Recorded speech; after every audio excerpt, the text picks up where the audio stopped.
یہ بھی میری قوم کا بہت بڑا المیہ ہے. کتنے سال سے پڑھ رہے ہیں؟ 40 سال سے. کتنے سال سے؟ 35 سال سے. کتنے سال سے؟ 50. سجدہ کن کن ہڈیوں پہ کرنا اور کتنی ہڈیوں پہ کرنے کا حکم ہے؟ حدیث پاک میں سجدے کا کوئی طریقہ بتایا ہے نا. کتنی ہڈیوں پہ سجدہ کیا جاتا ہے نہیں معلوم. مولانا جب بچپن میں مسجد گئے تھے تو سب کو جیسے سر زمین پہ رکھتے دیکھا، ہم نے بھی رکھنا شروع کر دیا. تجارت سیکھ کر کریں گے، بائک سیکھ کر چلائیں گے، کمپیوٹر سیکھ کر چلائیں گے، موبائل سیکھ کر چلائیں گے، سارے کام سیکھ کر کریں گے، اور اللہ کی عبادت بغیر سیکھے. اور کیا کہیں گے؟ ارے مولانا چھوڑو یہ کیا لوگوں کو باریکی میں پھنسا رہے ہو تم لوگ. یہ مولانا لوگوں نے دین بہت مشکل کر دیا، اللہ نے آسان کیا تھا. مولانا کی کیا حیثیت؟ اس طرح کی بکواس کی باتیں کرتے ہو. ارے کیسے بھی پڑھو مولانا، اللہ قبول کرنے والا ہے. جب کیسے بھی پڑھو اللہ قبول کرنے والا ہے تو اس نے رسول اللہ کو کیوں بھیجا؟ وہ کہہ دیتا پڑھو جیسی مرضی آئے ہم قبول کر لیں گے. نہ، اس نے کیا کہا؟ اس نے یہ کہا اطیعوا اللہ و اطیعوا الرسول، اطاعت کرو اللہ کی اور اس کے رسول کی. اور رسول نے کیا فرمایا؟ کیسے بھی پڑھو والی قبول نہیں ہوگی. صلو کما رأیتمونی اصلی، نماز ایسے پڑھو جیسے مجھے پڑھتا ہوا دیکھتے ہو. جیسے میں پڑھتا ہوں اس طرح مجھے دیکھ کر پڑھو. اپنی مرضی سے نہیں چلے گی. تو کہیں ہماری وضو میں کمی تو نہیں ہے، ہمارے غسل میں کمی تو نہیں ہے، ہماری نماز میں کمی تو نہیں ہے، کیونکہ ہم نے کبھی سیکھا ہی نہیں. آپ کو بتا دیتا ہوں، اللہ کے رسول علیہ السلام نے فرمایا مجھے 7 ہڈیوں پہ سجدہ کرنے کا حکم دیا گیا ہے. میں 7 ہڈیوں پہ سجدہ کرتا ہوں. 2 ہڈیاں پنجوں کی، 2 ہڈیاں گھٹنوں کی. کتنی ہو گئی؟ کتنی ہو گئی؟ 4. 2 ہڈیاں آپ کے ہاتھوں کی. کتنی ہو گئی؟ اور 1 ہڈی جی نہیں، ناک کی ہڈی کو تو مجازن ہڈی کہتے ہیں، اور ناک میں ہڈی جس اعتبار سے یہ پیشانی، حالانکہ ناک کا لگنا بھی، زمین پر ناک کا لگنا بھی یہ فرضے میں سجدے میں لازم قرار دیا گیا ہے. اگر آپ کی ناک کا یہ حصہ، آپ کی ناک کا یہ حصہ زمین سے مس نہیں ہوتا تو آپ کا سجدہ نہیں ہوتا. اللہ کے رسول علیہ السلام نے کہا کہ مجھے یہ پیشانی کی ہڈی گنی گئی ہے سجدے میں، ناک کی ہڈی اگرچہ نہیں گنی گئی ہے، لیکن اس کو احناف کے نزدیک سجدے میں لگانے کا حکم ہے. کہ اگر آپ نے نہیں لگایا، حالانکہ جو امام شافعی، امام مالک اور دوسرے ائمہ ہیں ان کے نزدیک سجدے کے احکامات الگ ہیں، لیکن یہ 7 ہڈیوں کے قائل وہ بھی ہیں.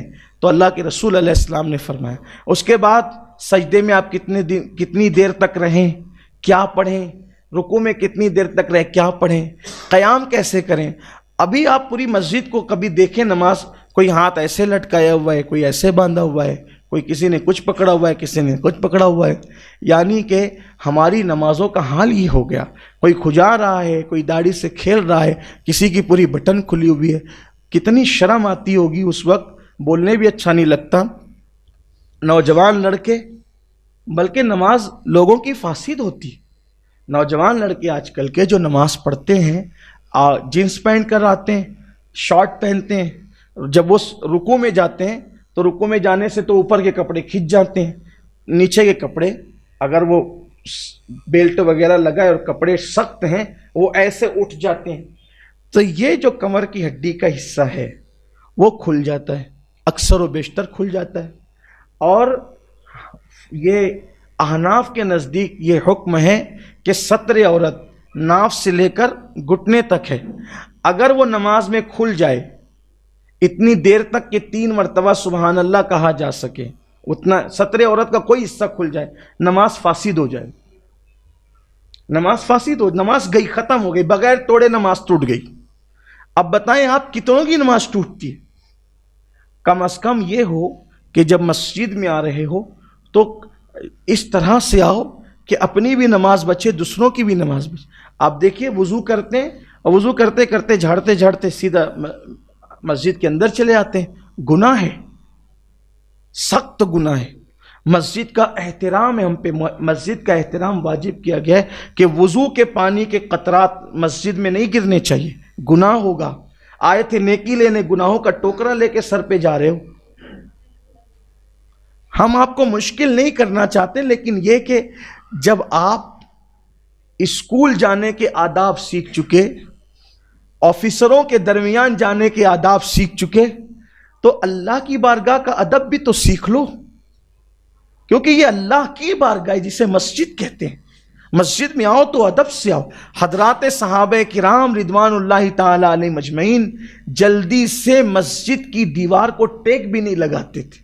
اللہ کے رسول علیہ السلام فرماتے ہیں جو مسجد میں دنیا کی باتیں کرے اس کا دین میں کوئی حصہ نہیں۔ آقا فرماتے ہیں ایسے لوگ پاؤ تو ان کے ساتھ بیٹھنا بھی مت۔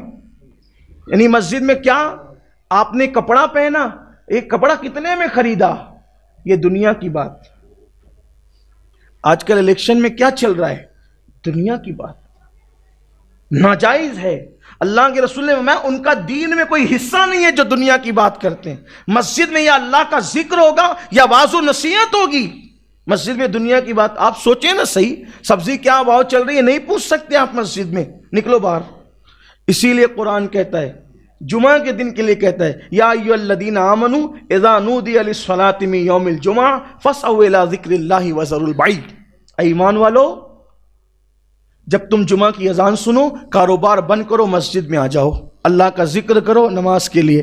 جب نماز ہو جائے تب یہاں پر باتیں سٹکارتے نہیں بیٹھنا، ادھر کیا چل رہا ہے ادھر کیا چل رہا ہے۔ کیوں؟ کیونکہ مسجد میں دنیا کی بات کرنا انسان کی نیکیوں کو ایسے کھاتی چلی جاتی ہے جیسے آگ لکڑیوں کو کھاتی۔ آپ کی نیکیاں باہر ہوتی رہتی آپ کے نام اعمال سے جب آپ دنیا کی بات مسجد میں کر رہے ہوتے ہو۔ یا اللہ کا ذکر کرو یا مسجد میں عبادت کرو، ورنہ پھر قرآن کیا کہتا ہے جب جمعہ کی نماز ہو جائے تو کیا کرو، فَإِذَا قُضِيَتِ الصَّلَاةُ فَانتَشِرُوا فِي الْأَرْضِ، فَإِذَا قُضِيَتِ الصَّلَاةُ فَانتَشِرُوا فِي الْأَرْضِ، مسجد سے باہر نکل جاؤ، جب نماز پڑھ لو مسجد سے باہر نکل جاؤ۔ مسجد کھڑے رہنے کی جگہ ہے ادب کے ساتھ، قوموا للہ قانتین، ادب سے کھڑے رہنے کی جگہ ہے، وہ پڑے رہنے کی جگہ نہیں ہے۔ مسجد کو پڑے رہنے کی جگہ نہ بناؤ۔ فَإِذَا قُضِيَتِ الصَّلَاةُ فَانتَشِرُوا فِي الْأَرْضِ، جب نماز پڑھ چکو مسجد سے باہر نکل جاؤ، زمین پہ پھیل جاؤ اور اللہ کا فضل تلاش کرو، یعنی اپنے کاروبار سے لگ جاؤ، دنیا کی باتیں نہیں کرنا مسجد۔ اللہ کے رسول نے فرمایا قیامت کی نشانیوں میں سے ایک نشانی ہے کہ مسجدوں کے اندر لوگ دنیا کی باتیں کریں گے، تم ان کے قریب بھی مت بیٹھنا، ان کا دین میں کوئی حصہ نہیں ہے۔ تو بات میں اپنی ختم کر لوں، وہ 15 باتیں، لیکن اگر اس کو کریں تو بہت وقت جائے گا۔ لیکن یہ ایک بات جو کہہ رہا تھا کہ روزی کی تنگی کا اللہ اس کو شکار کر دیتا ہے۔ تیسری بات جو دنیا میں اس کو مصیبت پہنچتی ہے، اللہ کے رسول علیہ السلام فرماتے ہیں وہ ذلیل ہوتا رہتا ہے۔ آقا فرماتے ہیں وہ ذلیل ہوتا رہتا ہے۔